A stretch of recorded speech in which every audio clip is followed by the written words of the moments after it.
대선 후보 등록일인 어제 국민의당 안철수 후보가 국민의힘 윤석열 후보에게 야권 후보 단일화를 전격 제안했습니다.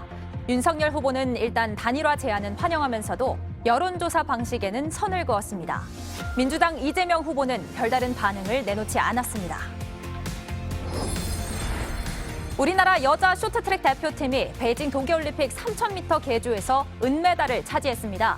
2014년 소치와 2018년 평창에서 금메달을 목에 걸었던 여자 대표팀은 세계대회 연속 메달 획득에 성공했습니다.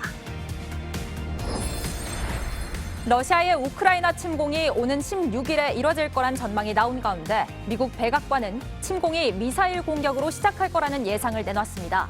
현지에 남아있는 우리 교민들도 속속 출국 행렬에 동참하고 있습니다. 오늘 전국이 흐린 가운데 중부지방을 중심으로 눈이나 비가 내리겠습니다. 특히 강원 북부엔 최고 20cm, 강원 북부 동해안과 중부 산지엔 최고 10cm의 눈이 쌓일 것으로 예상됩니다.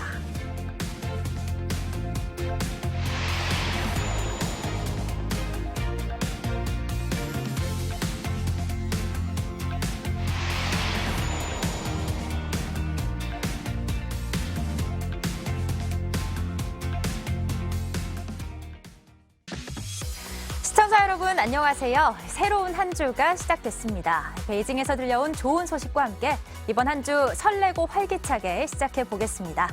이도성 기자, 우리 선수들 또 해냈습니다. 네, 맞습니다. 어제 우리 여자 쇼트트랙 대표팀이 3000m 계주에서 은메달을 목에 걸며 세계대회 연속 메달 획득에 성공했습니다. 마지막 세 바퀴를 남기고 허를 찌르는 작전으로 짜릿한 역전 레이스를 펼쳤는데요. 잠시 후 올림픽 소식 전해드리겠습니다. 네, 그런가 하면 안혜근 기자, 우크라이나 상황이 점점 안 좋아지고 있어요. 네, 16일 침공설까지 나올 정도로 우크라이나 상황이 심각해지고 있습니다. 현지 교민들의 철수 상황 소식도 전해드리겠습니다. 네, 더 자세한 이야기는 잠시 후에 또 나눠보겠고요.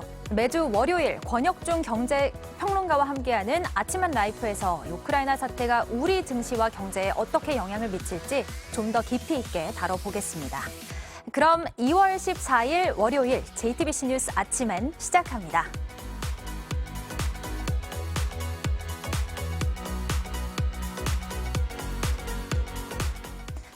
대통령 후보 등록 첫날인 어제 안철수 후보가 윤석열 후보에게 야권 후보 단일화를 제안했습니다. 지난해 서울시장 보궐선거 때처럼 여론조사 국민 경선으로 후보를 정하자고 했는데 윤석열 후보는 단일화 제안은 환영하면서도 이 방식에 대해서는 아쉬움을 드러냈습니다. 먼저 황예린 기자가 보도합니다. 안철수 후보는 정권 교체, 정치 교체, 시대 교체의 비전을 모두 담아내기 위해 힘을 합해야 한다고 했습니다. 정권 교체를 통한 구체제 종식과 국민 통합을 통해 미래로 가자는 목표를 동시에 이루는 것은 어느 한 사람의 힘만으로는 어렵습니다. 단일화 방식으론 여론조사를 통한 국민 경선을 꺼내들었습니다. 두 후보의 지지층은 물론 부동층까지 동의할 수 있는 합리적인 방식이란 겁니다. 누가 더 미래를 이끌 적임자인지는 오롯이 국민의 판단에 맡기면 경선은 복잡할 일도 시간 끌 일도 없습니다. 앞서 서울시장 보궐 당시 국민의힘과 합의한 단일화 방식이라며 공을 넘겼습니다. 안 후보는 안철수로 단일화, 안일화라는 말까지 써가며 혹시 안일화라고 못 들어보셨습니까? 최근까지도 완주하겠다고 수차례 강조했습니다. 뭐 마지막 쐐기를 너무 여러 번 박아서 몇 번째인지 모르겠습니다. 하지만 지지율이 정체되자 먼저 단일화를 제안하는 배수진을 친 걸로 보입니다. 정말 집요하게 단일화 꼬리만 붙이려고 하니 그렇다면 차라리 선제적으로 제안해서 이런 가운데 부인 김미경 씨가 코로나에 확진됐다는 소식에 안 후보의 기자회견은 오전 9시 30분에서 11시 30분으로 연기되기도 했습니다. 제 선거운동을 돕고 의료 봉사를 하다가 고생은 고생대로 다 하는데 남편으로서 너무 미안한 마음입니다. 김미경 씨는 그제 JTBC와의 인터뷰에서 남편의 완주 의지를 강조했습니다. JTBC 황예린입니다. 제안을 받은 윤석열 후보, 단일화 자체는 환영하면서도 여론조사 경선 방식엔 분명하게 선을 그었습니다. 10분이면 단일화가 가능하다고 말했던 기조를 유지한 겁니다. 한편 이재명 후보는 단일화 여파를 살피며 공식적인 논평을 자제했습니다. 계속해서 정혜성 기자가 보도합니다. 안철수 후보가 단일화 제안을 한 지 1시간쯤 지나 윤석열 후보 측이 입장문을 냈습니다.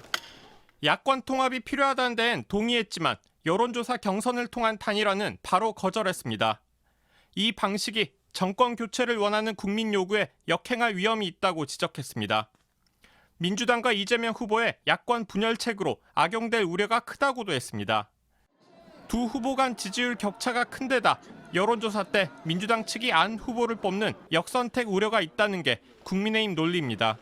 이어 안 후보의 결단을 촉구하기도 했습니다. 윤석열 후보는 최근 10분이면 단일화가 가능하다고 했는데 1대1 단판으로 풀자는 얘기입니다. 그 대의 차원에서 제안을 하신 거에 대해서는 긍정적으로 평가를 하고요. 여론조사 얘기를 저도 들었는데 좀 고민해 보겠습니다만은 좀 아쉬운 점도 있습니다. 이준석 대표는 부처님 손바닥 안에 있는 손오공 사진을 올리며 부정적 반응을 쏟아냈습니다. 지금까지 해왔던 단일화는 없다는 식의, 그리고 오히려 그런 주장을 바탕으로 우리 당을 공격하는 논평을 냈던 것이 헐리우드 액션이라는 생각을 할 수밖에 없습니다. 안 후보의 자진 사퇴도 압박했습니다. 출마를 포기하고 우리 후보에 대한 지지 선언을 하는 방식이라면은 민주당은 공식 입장을 내지 않기로 했습니다.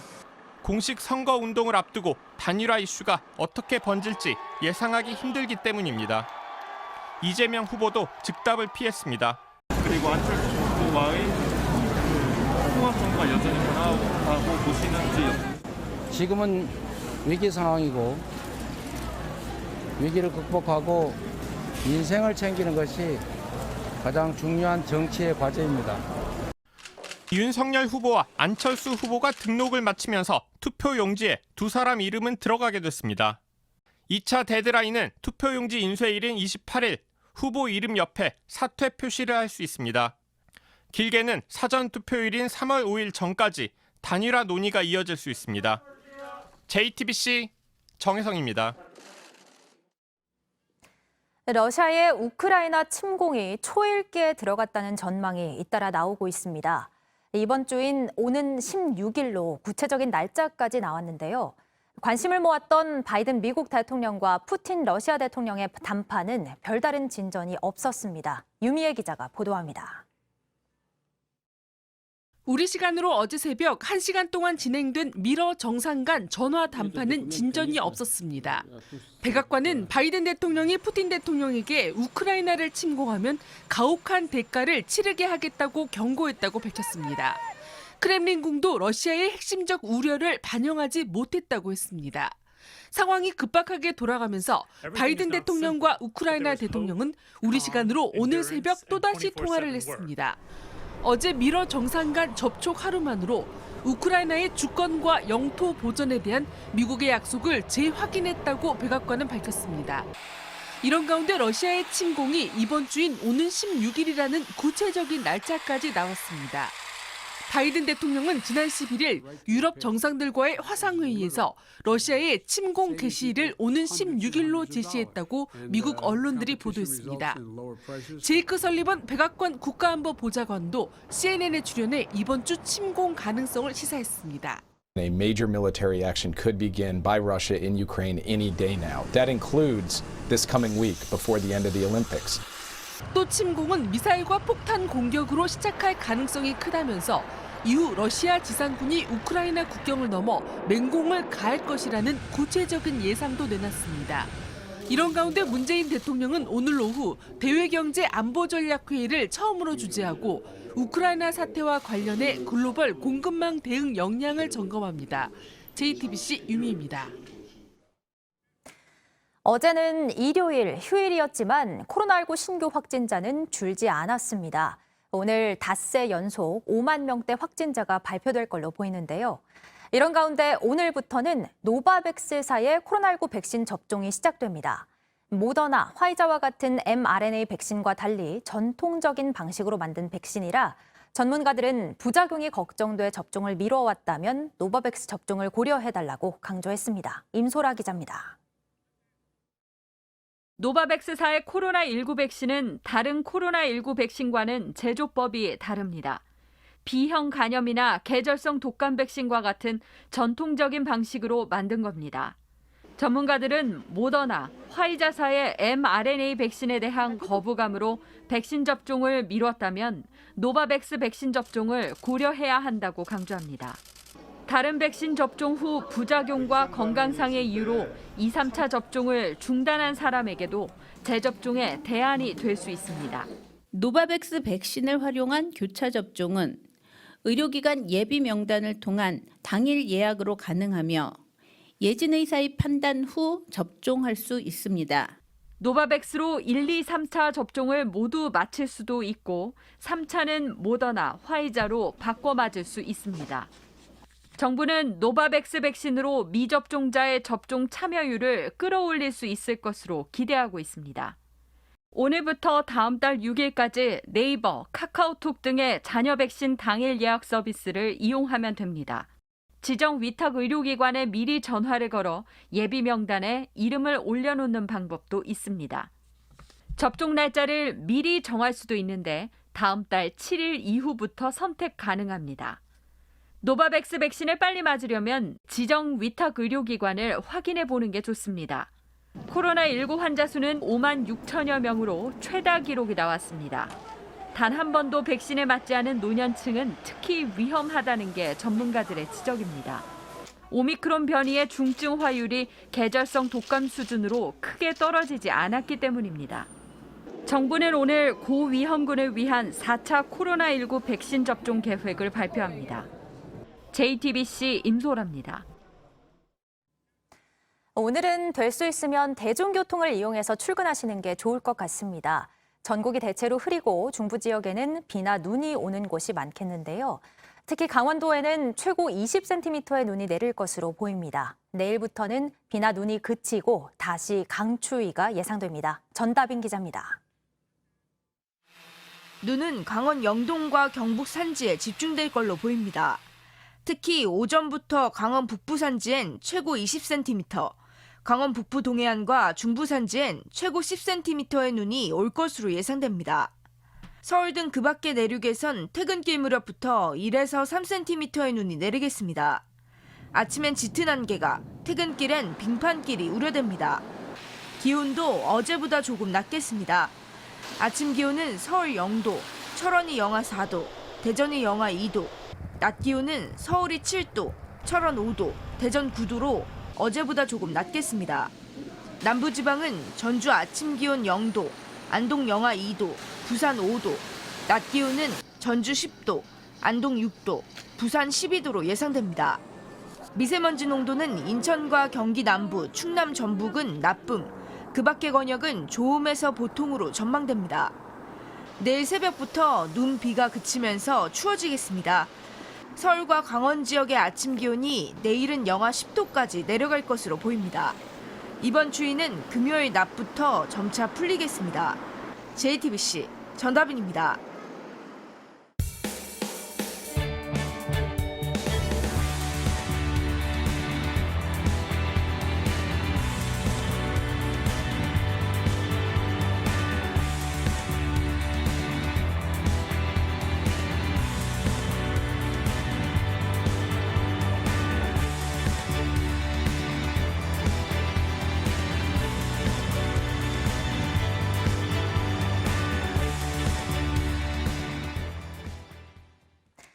네, 밤사이 있었던 핵심 국제 뉴스만 짚어드리는 아침엔 월드입니다. 오늘도 국제 외교안보 심층 취재를 맡고 있는 안의근 기자가 나와 있습니다. 네, 어서 오세요. 네, 안 기자, 주말 동안 이 바이든 대통령과 푸틴 대통령이 이렇다 할 해법을 찾지 못한 거죠. 네, 그렇습니다. 그래서 지난주 마크롱 프랑스 대통령에 이어서 오늘과 내일은 올라프 숄츠 독일 총리가 키예프와 모스크바를 잇따라 방문합니다. 젤렌스키 우크라이나 대통령을 만나서는 무기 공급이나 경제 지원 문제 등을 논의합니다. 러시아가 16일 우크라이나를 침공할 것이란 날짜까지 거론이 되고 있는데요. 네.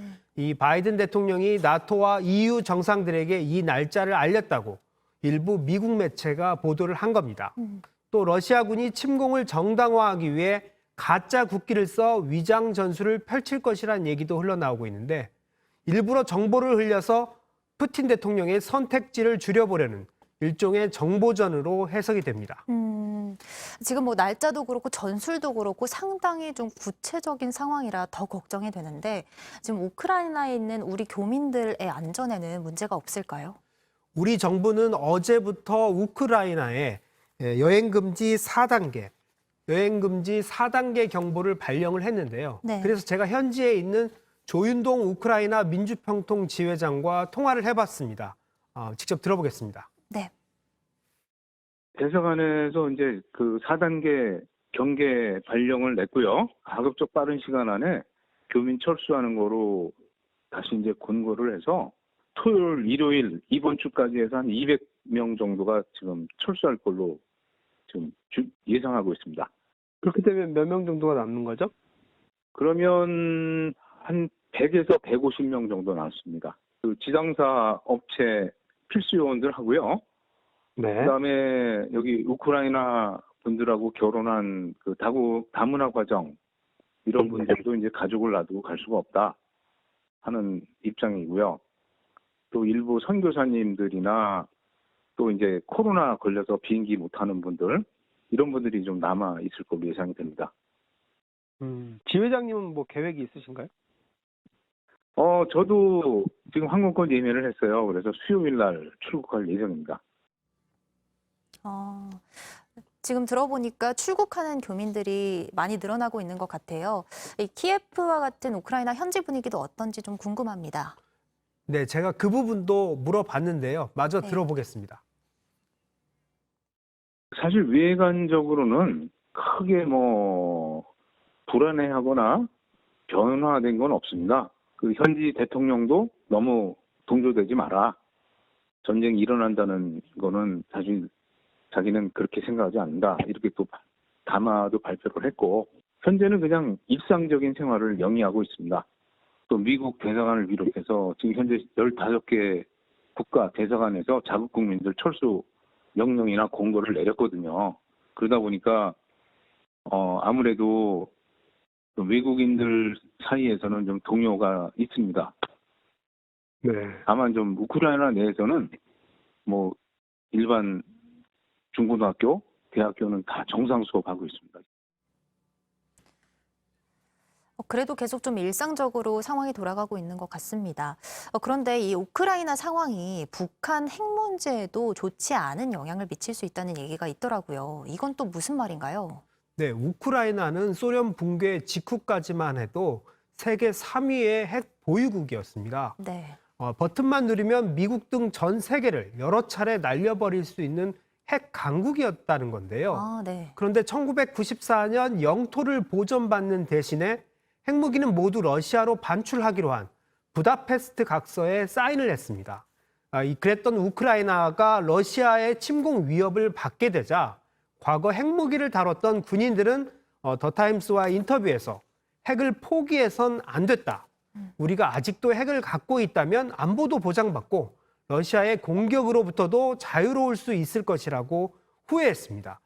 이 같은 상황이 북한의 정책 결정자들에게도 영향을 미치지 않을까 우려가 나오고 있는 겁니다. 그러니까 북한에 좀 잘못된 신호로 작용을 할까 좀 걱정이 되는 상황이네요. 네, 알겠습니다. 지금까지 안을근 기자였습니다. 잘 들었습니다.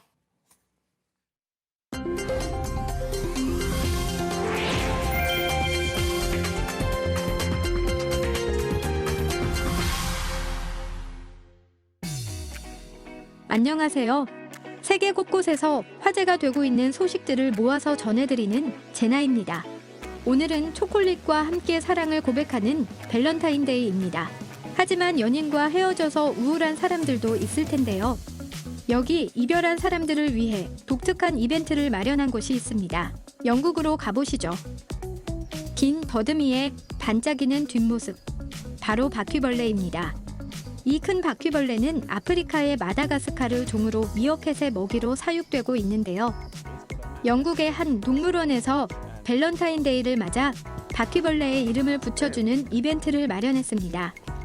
1.5유로, 우리 돈으로 2,000원을 내면 신청할 수 있는데요. 많은 사람들이 전 연인과 싫어하는 정치인의 이름을 원했다고 합니다. 헤어진 연인에 대한 소심한 복수. 이벤트와 함께 신청자들의 마음이 좀 후련해졌으면 좋겠네요. 바닷속에 가라앉은 도자기가 보입니다. 남아메리카 콜롬비아 카리브해에서 약 300년 전 침몰한 스페인 보물선 산호세호인데요. 최대 170억 달러, 우리 돈으로 약 20조 원에 이르는 금은 보화가 함께 수장돼 있습니다. 지난 2015년 발견된 이후로 소유권 분쟁이 계속되고 있는데요.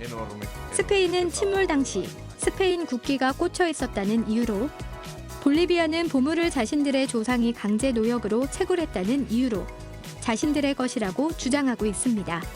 여기에 최근 보물선 인양을 맡고 있는 콜롬비아 정부가 다시 자신들의 것이라고 강하게 주장하면서 소유권 논쟁에 불이 붙었습니다. 콜롬비아는 2015년 발견 이후 인양 작업에 착수했다가 소유권이 확실히 보장될 때까지 기다리겠다며 인양을 중단한 상태인데요. 산호세호 인양에는 약 7천만 달러, 우리 돈으로 800억 원이 넘는 돈이 소요될 것으로 추정되고 있습니다. 화려한 가면을 쓰고 멋있는 전통 의상을 입은 사람들이 도시 곳곳을 누비며 축제를 즐기고 있습니다. 보기만 해도 즐거운 이탈리아의 베니스 카니발 모습인데요. 코로나로 지난해에는 취소됐다가 최근 확진자가 줄면서 올해는 이렇게 화려하게 막을 올렸습니다. 700년 전통의 세계 3대 축제 중 하나로 꼽히는 베니스 카니발. 매년 300만 명이 몰릴 정도로 인기인데요. 올해는 퍼레이드와 관중 없이 3월 1일까지 진행됩니다. 내년에는 코로나가 사라져서 모두가 함께 즐기는 카니발을 보고 싶네요. 지금까지 AI 앵커 제나였습니다. 프랑크 발터 슈타인마이어 독일 대통령이 재선에 성공했습니다. 현재 시간 13일 1,472명으로 구성된 연방총회에서 총 1,045표를 얻어 임기 5년의 대통령에 재선됐습니다. 재선 직후 연설에서 슈타인마이어 대통령은 지금 동유럽이 전쟁 위기의 한가운데에 있다면서 이는 러시아의 책임이라고 강조했습니다. 슈타인마이어 대통령은 2018년 우리나라를 방문해 문재인 대통령과 정상회담을 하고 평창올림픽 개막식에 참석한 바 있습니다. 북한의 잇따른 미사일 도발에 한미일 외교장관이 하와이에서 연쇄 회담을 했습니다. 우크라이나의 전운이 짙어지는 가운데 북한 문제까지 논의했는데요. 토니 블링컨 미국 국무장관은 껌을 씹으면서 동시에 걸을 수 있는 것처럼 두 나라 일에 동시에 대응할 수 있다고 했습니다. 호놀룰루에서 김필규 특파원입니다. 한미일 외교장관들은 한 목소리로 북한의 도발을 규탄했습니다. 당장 다음 주 러시아의 우크라이나 침공이 있을 거란 전망이 나온 가운데 열린 회담입니다. 블링컨 미 국무장관은 북한의 추가 도발도 겹칠 가능성을 배제하지 않았습니다. 러시아의 우크라이나 침공에 맞춰서 북한이 의도적으로 더 큰 도발, 그러니까 ICBM 시험 발사를 할 수 있다는 관측도 나오고 있습니다. I certainly don't rule out that North Korea can engage in further provocative actions as things are happening in other parts of the world, including in Europe with regard to Ukraine. 하지만 동맹들과 함께 두 지역 상황을 다 관리할 수 있다고 했습니다. This week is a reasonable demonstration of that. We walk and chew gum at the same time. 세 나라 장관들은 북한의 적대적인 의도가 없다며 대화에 나오라고 촉구했습니다. 북한과의 관여를 가속화하기 위한 여러 가지 현실적인 방안에 대해서도 협의하였습니다. 공동선언문에서 규범에 기반한 국제 질서를 누차 강조하면서 중국에 대한 견제에도 방점을 뒀습니다. 앞서 열린 한일 외교장관 회의에선 역사 문제 등에 대한 서로의 입장만 밝히며 마친 걸로 전해졌습니다. 여러 현안에서 여전히 관심사가 엇갈리는 한미일의 목소리에 얼마나 무게가 실릴지는 좀 더 지켜볼 일입니다. 호놀룰루에서 JTBC 김필규입니다. 코를 찌르는 것 말고도 코로나를 검사하는 방법이 있습니다. 바로 우리가 쓰고 버린 물, 하수를 검사하는 건데요. 무증상 감염자도 잡아내고 몇 주 뒤 확진자 규모도 예측할 수 있어서 미국과 유럽에선 이 방법을 본격적으로 활용하고 있습니다. 특히 미국에선 오미크론도 하수 검사에서 먼저 발견됐다는데 우리나라는 어떻게 하고 있는지 윤서령 기자가 취재했습니다. 2020년 6월 미국 애리조나대는 무증상 코로나 감염자 2명을 찾아내 집단 감염을 막았습니다. 기숙사에서 나온 하수 덕분이었습니다. 썩어버린 물과 대소변에서 바이러스를 찾아낸 겁니다. You're able to accurately quantify the amount of virus in a population, in a community, both comprised of symptomatic and asymptomatic individuals. 최근 미국 연구진은 뉴욕의 하수도에서 의문의 코로나 바이러스 변이를 무더기로 확인했습니다. 시기는 작년 1월쯤. 지금까지도 사람에게서 발견된 적 없는 변이종들입니다. 대규모 유행으로 번지진 않았지만 우리가 몰랐던 미지의 코로나 변이가 여럿 있었던 겁니다. 하수도를 뒤지는 이유는 어이가 왕의 배설물을 보고 건강 상태를 확인하는 것과 비슷합니다. 매일 아침 내 위원으로 보내진다. 색깔은 어떤지, 굵기는 어느 정도인지, 또 맛은 어떤지. 유용한 연구 자료가 듬뿍 담겨 있기 때문입니다. 소변이나 대소변에서 침도 뱉을 수 있고 다 하니까 제3자로한테 전파하기 전에 보유를 하고 있고 자기 몸에서 바이러스가 약간의 활성이 돼 있는 상태라면 이제 먼저 알 수도 있는 거죠. 이미 미국, 유럽에선 조기 경보를 위해 하수구를 본격적으로 뒤지고 있습니다. 미국에서 오미크론 감염자가 처음 확인된 건 작년 12월 1일. 그런데 하수 샘플에선 이미 열흘 전 변이가 확인됐습니다. 미국 매사추세츠주의 하수 데이터를 보면 12월 초 이미 하수에선 바이러스 농도가 짙어지고 있습니다. When we do understand how many cases are out there, that too is a leading metric to understand what might be coming into the hospitals in a week or two. 대변의 바이러스는 코를 찔러 채취한 것보다 더 강하고 생존력이 셉니다. 검사가 훨씬 정확하다는 얘기도 됩니다. 한국에선 아직 걸음마 단계입니다. 고려대가 개강을 앞두고 매주 기숙사 하수 분석을 시작했습니다. 거의 5년 주기로 새로운 것들 해서 오고 있는데 역학조수 말고 그러니까 새로운 대안에 대한 시스템을 갖춰 놓고 거기서 예방할 수 있는 거는 되게 중요한 것 같아요. JTBC 윤서령입니다. 네, 월요일 아침엔 라이프 권혁중 경제평론가와 함께 이번 주 증시 동향과 경제 이슈 살펴보겠습니다. 어서 오세요. 네, 안녕하십니까. 네, 평론가님, 앞서 저희가 아침엔 월드 코너에서도 다뤘는데 우크라이나를 둘러싸고 지금 전 세계가 긴장감이 고조되고 있습니다. 네. 러시아의 우크라이나 침공설이 부각되면서 지난 금요일 뉴욕 증시도 급락했죠. 네, 그렇습니다. 사실 생각보다 많이 좀 빠졌다라고 볼 수가 있겠는데 네. 그러한 이유는 금방 말씀하신 것처럼 사실 16일에 러시아가 우크라이나를 침공할 수 있다라는 소식이 뉴욕 시장에 딱 들어오자마자 바로 나스닥 지수가 급락하는 사태가 일어났습니다.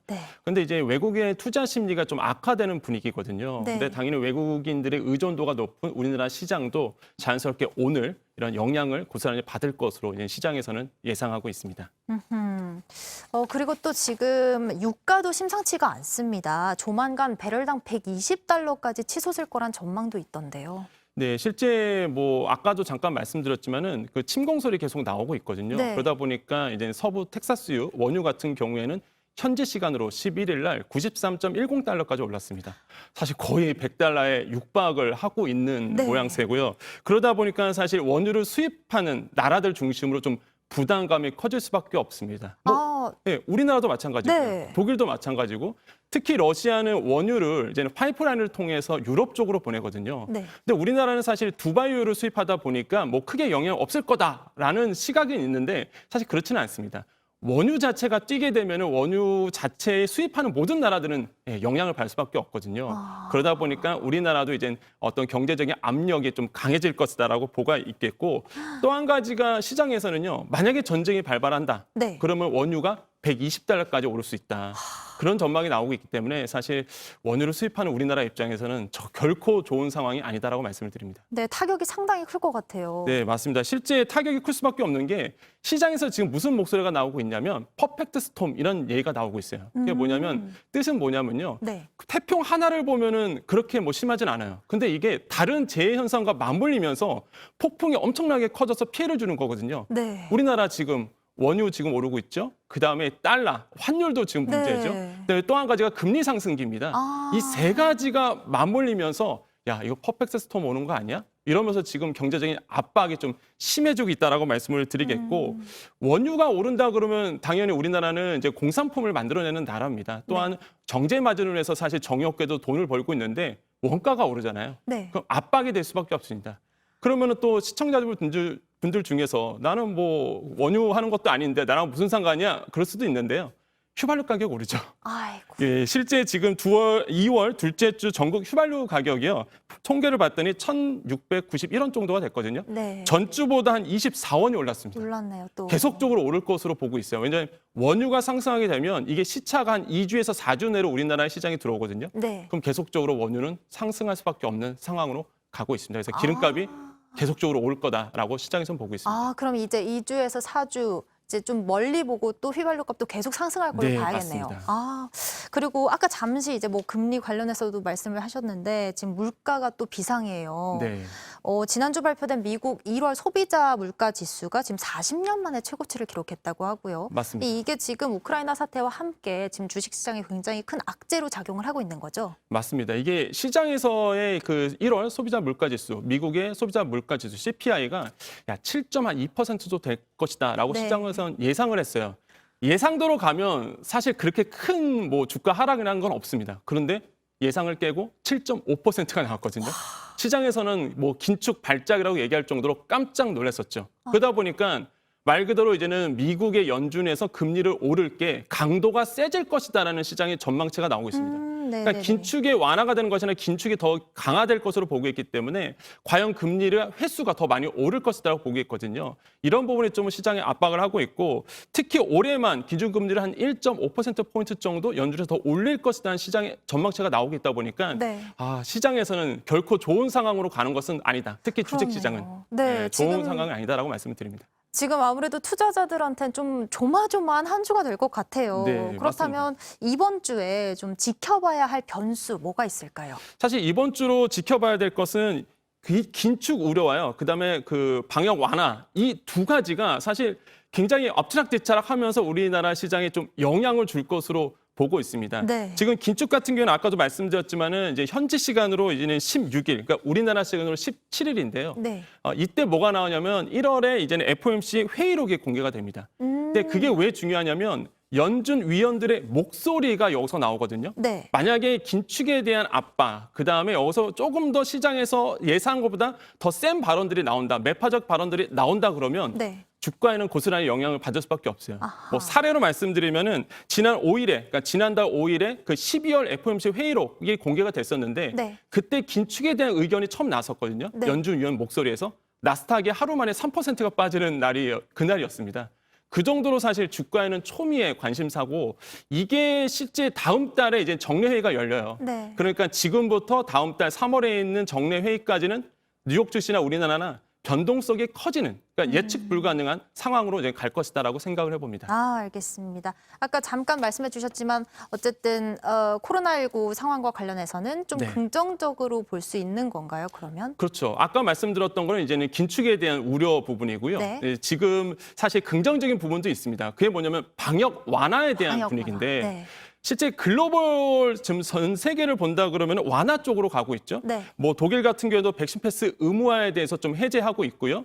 그다음에 영국도 확진자에 대한 격리를 해제했습니다. 또한 미국도 마찬가지죠. 실내 마스크 의무화에 대한 이것도 완화를 조짐으로 보고 있기 때문에 네. 전세적으로 본다 그러면 방역 완화 분위기이고요. 우리나라도 마찬가지죠. 지금 밀접 접촉자 추적에 대한 완화 부분도 있고요. QR코드, 무엇보다 이제 QR코드에 대한 완화적인 어떤 방역 완화적인 정책들이 나올 것으로 보고 있기 때문에 네. 그렇게 된다 그러면 리오프닝주, 그러니까 경기 재개로 인해서 이러는 소비재 중심으로 좀 각광을 받을 가능성 굉장히 크다. 그래서 이번 한 주는 이렇게 리오프닝주에 대한 관심이 좀 높아지는 한 주가 될 것이다라고 생각을 해봅니다. 네, 알겠습니다. 어쨌든 변수들이 좀 많은 한 주가 될 것 같습니다. 잘 들었습니다. 네, 감사합니다. 고맙습니다.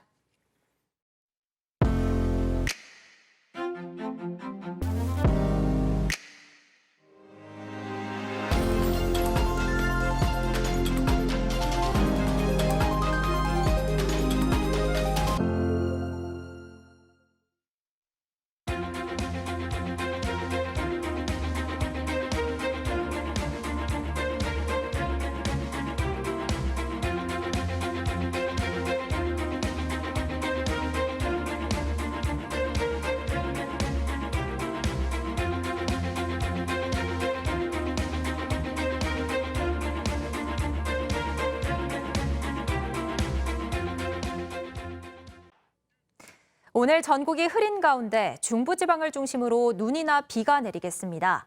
특히 강원 북부 산지엔 최고 20cm, 강원 북부 동해안과 중부 산지엔 최고 10cm의 눈이 쌓일 것으로 예상됩니다. 서울 등 그 밖의 내륙에선 퇴근길 무렵부터 1에서 3cm의 눈이 내리겠습니다. 눈비가 그치는 내일 새벽부터는 중부지방의 기온이 다시 영하 10도 안팎까지 떨어지면서 추워지겠습니다.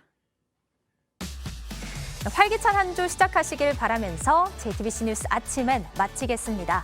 오늘도 함께해 주신 시청자 여러분 고맙습니다. 아침엔 JTBC.